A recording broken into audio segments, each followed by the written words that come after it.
بسم الله الرحمن الرحيم. الحمد لله رب العالمين، والصلاة والسلام على رسوله الأمين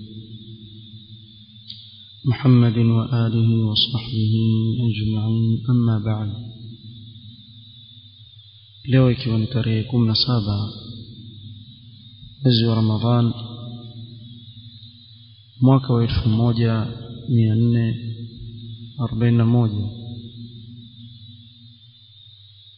katika silsila ya الدروس المنهجية tuendelea kusoma risala usulu ad-da'wah as-salafiyya للدكتور عبد السلام بن برجس رحمه الله تعالى. katika vikao vitatu mfululizo, leo ikiwa ndio kikao cha tatu kisikosea, kuzungumzia al-aslu al-awwal al-ihtimamu wal-inayatu bi talab al-ilm ash-shar'i والتفقه في الدين.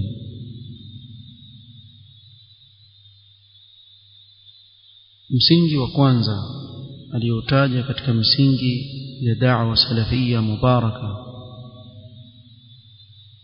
ni msingi wa kuwa na ihtimam kubwa na kutafuta ilmu ya kisheria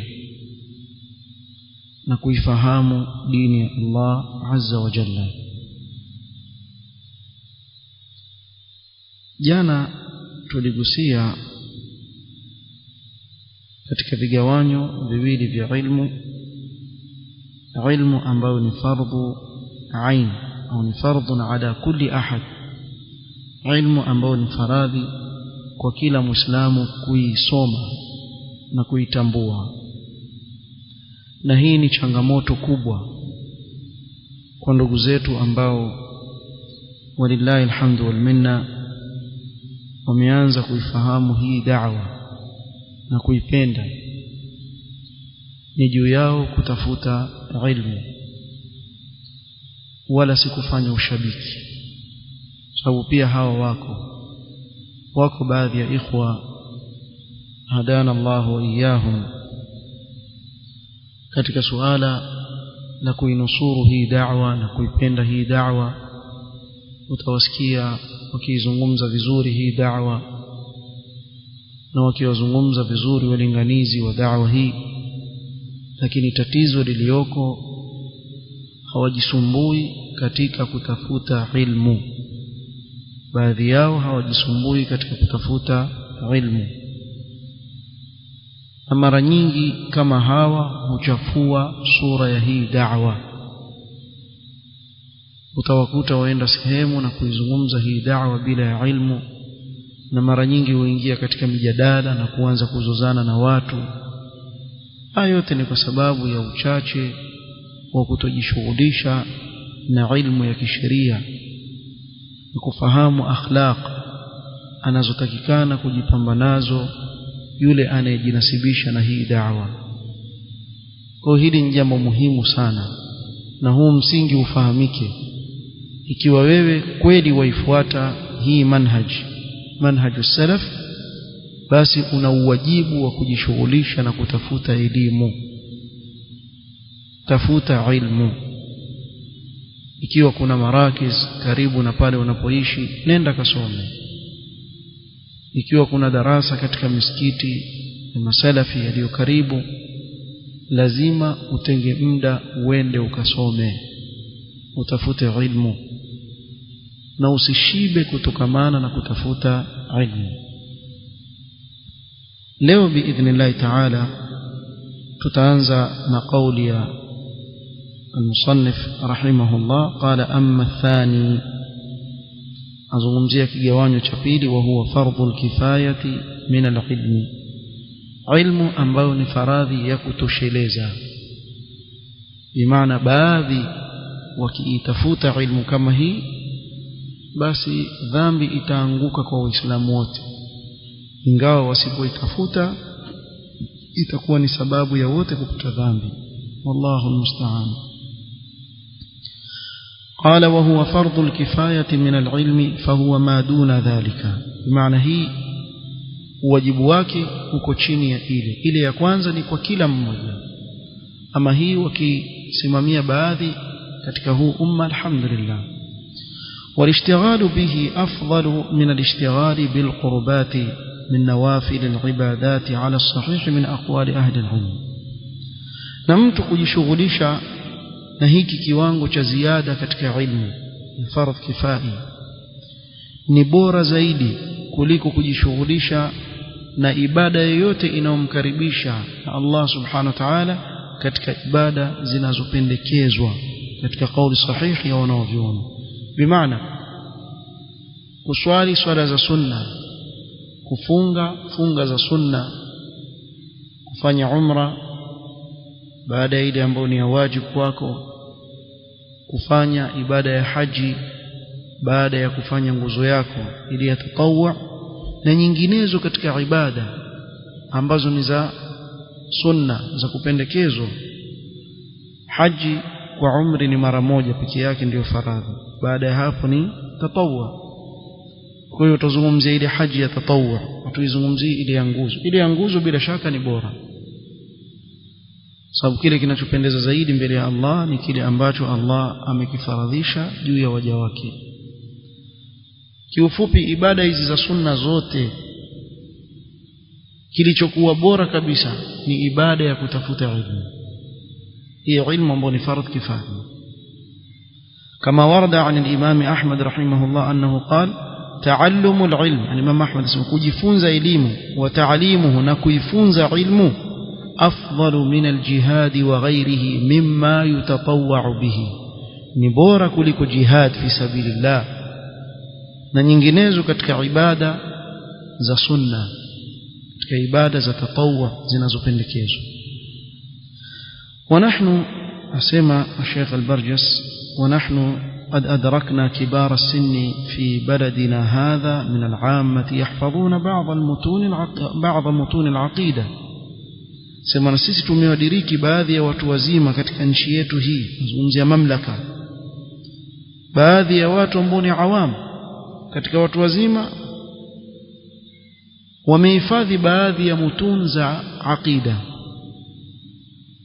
كالأصول الثلاثة وكشف الشبهات والتوحيد، ويحفظون آداب المشي إلى الصلاة. vitabu kama hivi walikuwa wahifadhi na ni mtu ami. وكل هذا من آثار دعوة الشيخ محمد بن عبد الوهاب رحمه الله ومن بركاتها، من بركات دعوته. na yote hii ni katika athar za da'wa ya Imam al-Mujaddid rahimahullah ta'ala, الإمام محمد بن عبد الوهاب رحمه الله تعالى, na katika baraka ya da'wa walioifanya wanaovioni hao. Na sisi tuamini kuwa biidhnillah ta'ala duat wanaolingania katika hii da'wa wakiendelea kuelimisha watu, itafikia wakati biidhnillah kwa uwezo wa Allah hii da'wa itaenea, na kwa uwezo wa Allah subhanahu wa ta'ala itafika katika sehemu nyingi, watu wataifahamu dini yao.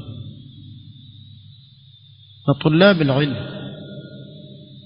katika marakiz mbalimbali za kisalafi, iwe ihtimami yao kubwa ni kuwa baada ya kusoma kufanya bidii katika kutafuta ilmu, kurudi katika sehemu walizotoka kufanya da'wa na kuwafundisha watu dini yao. Ikiwa kuna njia ambao waweza kupata riziki na pale pale ukafanya da'wa, basi uko katika neema kubwa sana. Kwa mtu asome, aweke mbele yake kuwa biidhnillah ta'ala nikishafikisha kiwango kikubwa katika fani mbalimbali ninazosoma, insha Allah ta'ala nirudi nyumbani nifanye da'wa. Kwa hivi biidhnillah, baada ya muda kwa uwezo wa Allah subhanahu wa ta'ala, hii da'wa itaenea kila sehemu. Na hivi ndivyo ilivyokuwa Yaman katika markazi ya Sheikh Muqbil Dammaj. Sheikh Muqbil rahimahullah ta'ala alikuwa akisomesha Dammaj, wakija wanafunzi Yaman kutoka katika kila pembe wanaposoma pale wakachukua ilmu waliochukua, wakirudi kwao wakashikilia misikiti na kufundisha watu. Ikafikia wakati wallahi Yaman, ukaenda mji wowote ulizia, utapata kuna msikiti wa masalafi na anayefundisha ni katika wanafunzi wa Sheikh Muqbil ama katika wanafunzi wa Sheikh Muqbil rahmatullahi ta'ala alayhi. Na hili halikuwa isipokuwa nahsibuhu wallahu hasibuhu, alikuwa na ikhlas rahmatullahi ta'ala alayhi. Nahsibuhu wallahu hasibuhu fala nuzakihi ala Allah, lakini huyu bwana alikuwa na ikhlas rahmatullahi alayhi, na ndio maana athari ya da'wa yake ikaenea Yaman na nje ya Yaman. Bali tuweza kusema hizi marakiz zilizoko hata Afrika Mashariki ni katika athar ya da'wa ya Sheikh Muqbil rahmatullahi alayhi, ni katika athar ya da'wa ya Sheikh Muqbil rahmatullahi ta'ala alayhi, kwa sababu Yaman ndio kuna mfumo huu wa kuweka marakiz katika misikiti. Utakuta msikiti kabisa ndio sehemu ya da'wa, watu wafundishana pale ndani. Alhamdulillah. قال: ولقد قرر الإمام سعود ابن عبد العزيز الأول والإمام فيصل بن تركي دراسة هذه الكتب على جميع المساجد في الدولة السعودية. تزام viongozi hao wakaweka hivi vitabu visomeshwe katika misikiti yote ya daula, ikawa yasomeshwa al-usul al-thalatha, al-qawaid al-arba'a, nawaqid al-islam, al-usul al-sitta, kashf al-shubuhat, kitab at-tauhid.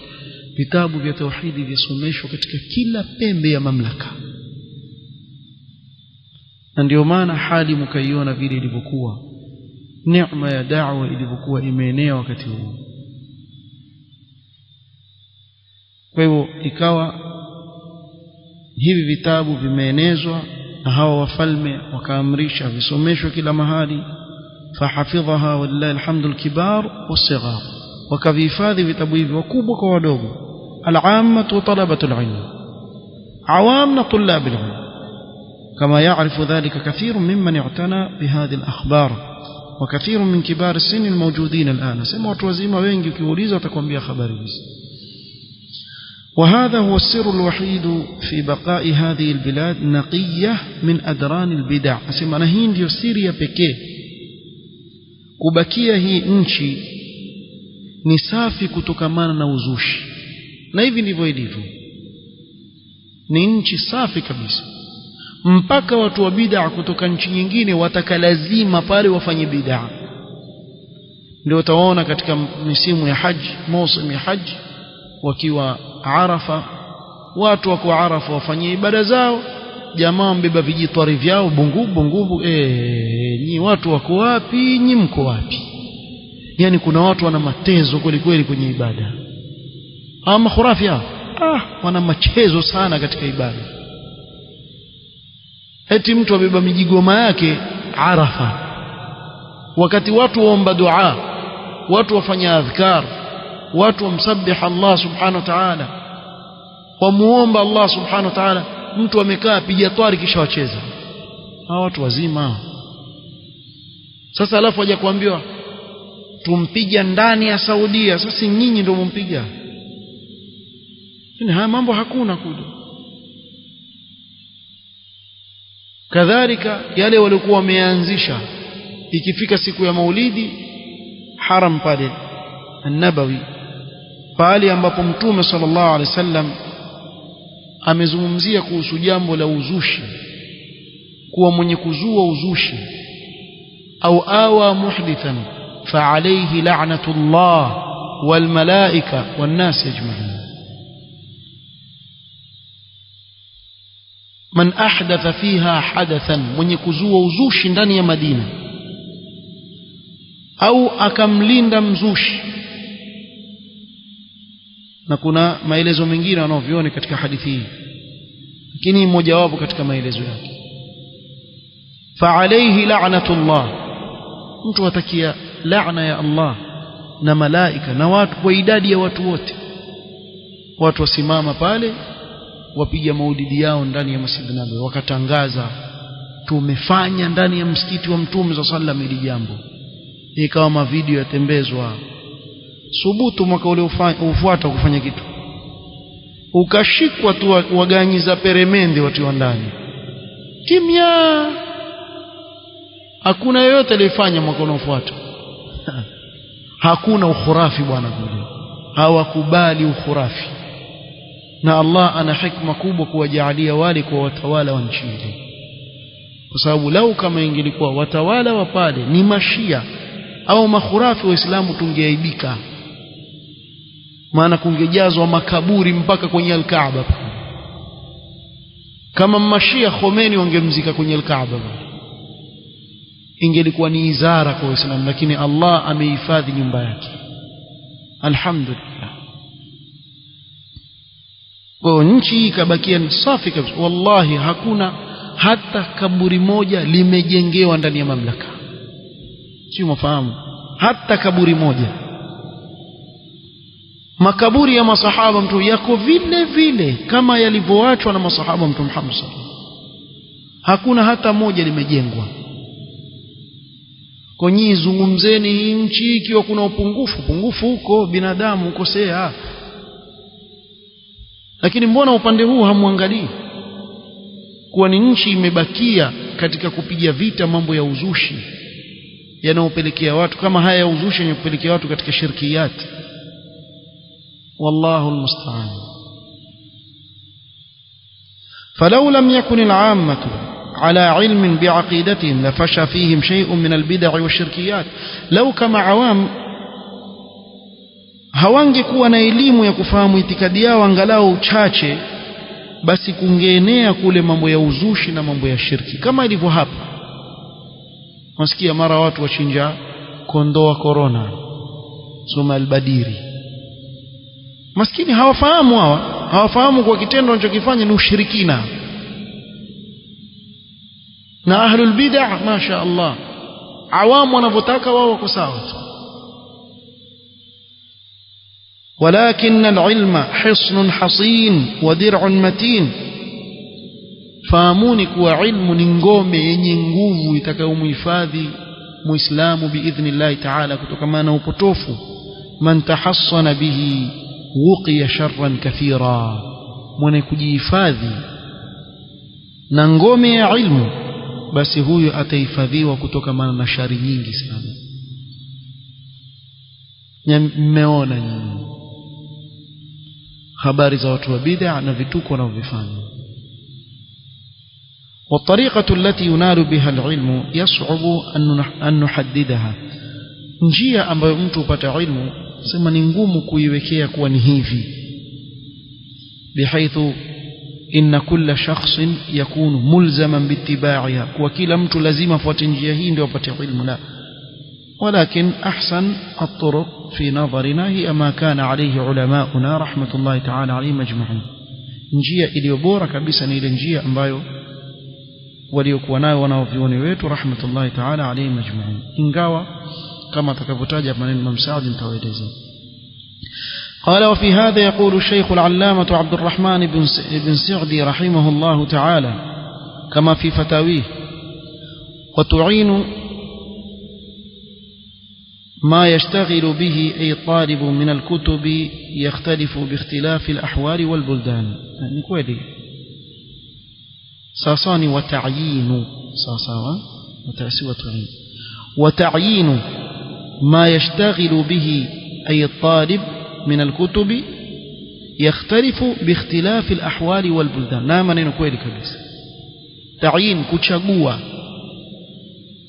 kile ambacho talib ilm atakikana ajishughulisha nacho katika vitabu yatafautiana kwa kukhtalifiana ahwali za nchi mbalimbali. Bimaana kuna vitabu ambavyo lau kama vitasomeshwa katika nchi hii vitakuwa ni sawa, katika nchi nyingine ikawa mustawa wake uko juu zaidi, wa hakadha. والحالة التقريبية في نظرنا هذا. sasa hapa tataja hala ambayo ni takribia, kitizama hii kidogo ya kuvutia karibu ya njia ile ambayo atakana utumie. أن يجتهد طالب العلم في حفظ مختصرات الفن الذي يشتغل به. mwanzo ajishughulishe طالب العلم na kujitahidi sana kuhifadhi mukhtasar katika kila fan, yani matan ahifadhi katika kila fan mukhtasar kwa kifupi. فإن تعذر أو قصر عليه حفظه لفظا, ikiwa haiwezi au hifadhi yake ikawa haina nguvu katika kuhifadhi lafdhi ya zile matan, فليكرره كثيرا حتى ترسخ معانيه في قلبه, basi akariri sana mpaka maana yake yatulizane katika moyo wake. ثم تكون باقي كتب الفن كالتوضيح والتفسير لذلك الأصل الذي أدركه وعرفه. kisha bakia ya vitabu katika fani ile itakuwa ni kama vya shambua na kutafsiri na kuweka wazi ule msingi ambao tayari ashaudiriki na kuufahamu. kwa mfano atatoa hapa, falau hafidha at-talib al-aqida al-wasitiyya, kwa mfano talib ilm akahifadhi al-aqida al-wasitiyya li Sheikh al-Islam Ibn Taymiyyah, والثلاثة الأصول وكتاب التوحيد للشيخ محمد، الأصول الثلاثة كتاب التوحيد كيفادي، وفي الفقه مختصر الدليل يعني دليل الطالب، ومختصر المقنع يعني الزاد. نهابا أتجي كتاب حنابلة، نهابا تسمي متن أبي شجاعة كنفان كيفادي فقه الشافعي. وفي الحديث بلوغ المرام كحديث يفادي بلوغ المرام أو عمدة الأحكام يوزك يفادي. وفي النحو الآجرومية نيكيوا ننقوب زيدي يوزك يفادي ألفية ابن مالك كني آجرومية أقل شيء الآجرومية أو يمي يفادي. واجتهد في فهم هذه المتون أكجتايدي كتك كفهام متون هذي زيزوتاجو، وراجع عليها ما تيسر من شروحها أو كتب فنها، na akafanya murajaa akarejelea, yani akarudi katika kufahamu hizi mutun kile anachoweza katika shuruhat zinazoeleza vitabu hivi au vitabu vya fani kama hii mbalimbali, ikawa ni kama mfano wa sharh wa ile matan ambayo tayari ameihifadhi. لأن طالب العلم إذا حفظ الأصول صار له ملكة تامة في معرفتها، وهانت عليه كتب الفن كلها الصغار والكبار. sababu sema طالب علم akihifadhi misingi hii atakuwa na malaka na atakuwa na utulivu katika ile fani uliokamili, na itakuwa ni wepesi kwake yeye kufahamu vitabu vya fani kama ile, viwe ni vidogo au vikubwa. wa man dhayya al-usul hurima al-usul, na yule atakapoteza misingi basi hawezi kufika, atakuwa amejiharamishia nafsi yake kufika. Kwa kuna umuhimu sana wa kufahamu hizi mutun, na mutun ndio hujengewa juu yake ilmu kubwa sana, pamoja na kuwa kuyafahamu haya mara nyingi huwa ni kwa wale ambao wamesoma katika nidhamu ya halakat, sababu nidhamu ya madrasa nidhamia yatumia muqarrarat. Kwa kuyafahamu haya yahitaji mtu anayehudhuria katika vikao vya wanawavyuoni, na ndio maana mara nyingine waweza kumwona mtu amesoma alhamdulillah ina khairi yake kubwa, mutawassita amesoma thanawi akaenda na jamia, kisha aanza kufundisha aqida tu, amerudi nchi yao aanza na al-aqida al-wasitiyya, tena sharh ya Muhammad Khalil al-Harras, yeye mwenyewe haielewi. Kisha baada ya siku 2-3 wakuta ghafla imesimama darasa, kumbe una mambo magumu kweli kweli. haya mara ghafla tu amekuja al-aqidatu at-tahawiyya sharh ibn Abi al-Izz al-Hanafi, akianza tu kusomesha hajafika darasa 2-3 imemshinda huyo. Sasa hii faudha, hii faudha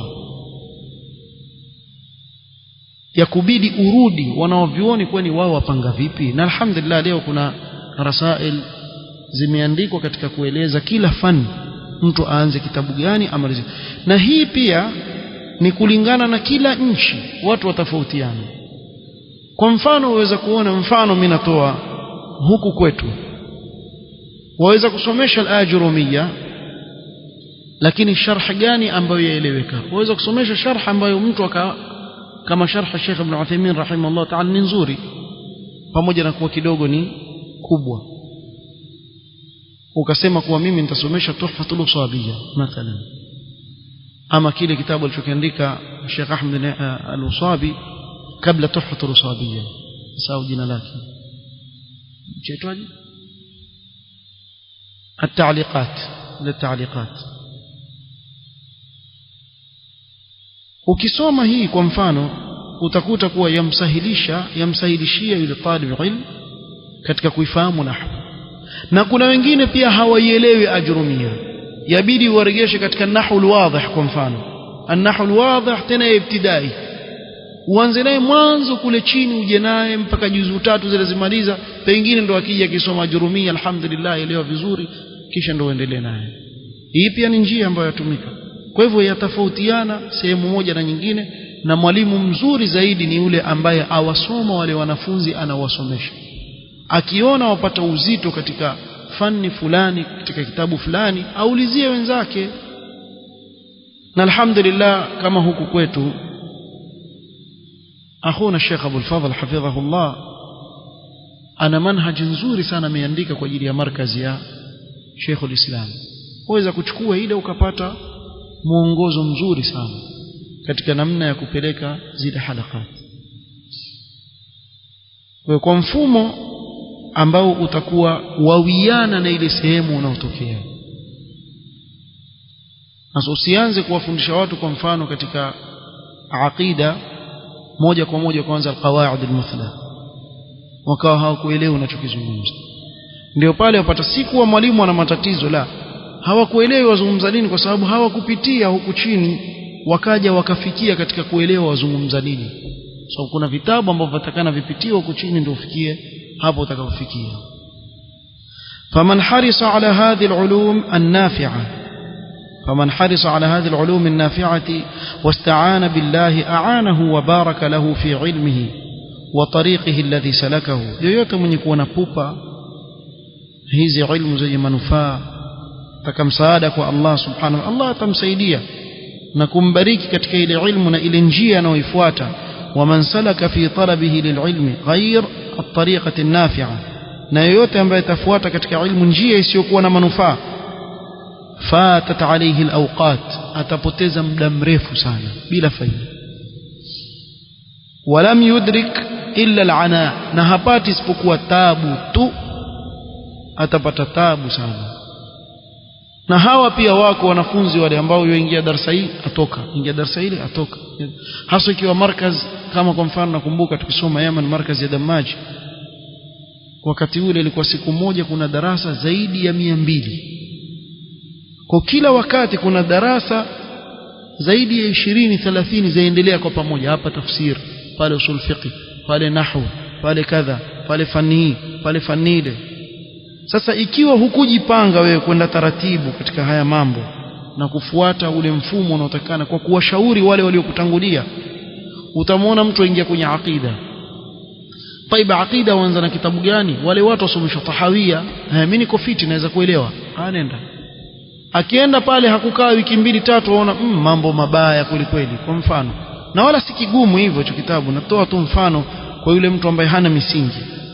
Kwa hivyo yuwatoka pale asema mimi naona nisome nahwu, mara tu amuona enda kwenye mutammima, hata hakuanza na muqaddimat al-ajrumiyya kwenye mutammima. Au watu wafundishwa Alfiyat ibn Malik yuko kule ahudhuria, wiki 2 wiki 3 na mambo yamekuwa magumu hapa, wacha nitoke.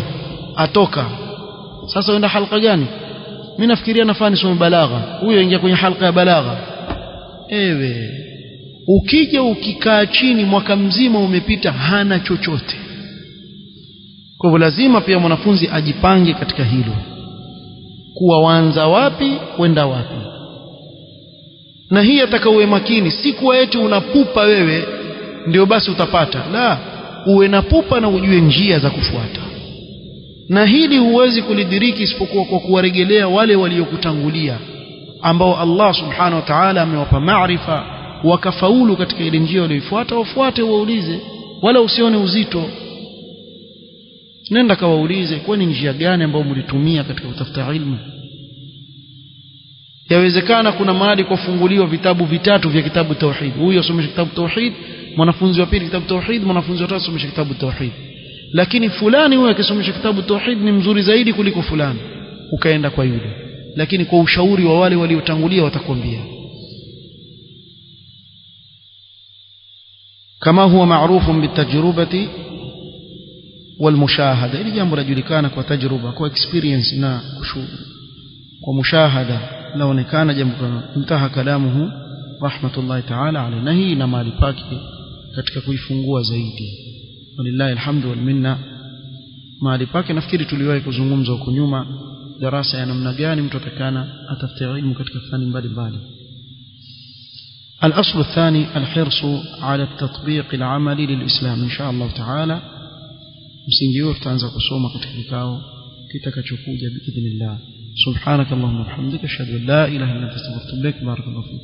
أقول لك إن دعوة الحق مهما حوربت فهي منصورة. أبشر، والله لو كانت من وراء جدار بل كانت في صخرة صماء لا ترى سماء ولا ماء ولا يدخلها هواء لأنفذها الله رب العالمين بعز عزيز وذل دليل حتى تبلغ ما أراد الله لها أن تبلغ. والله هو المبلغ عن أهل السنة. فسيحارب الحق بالباطل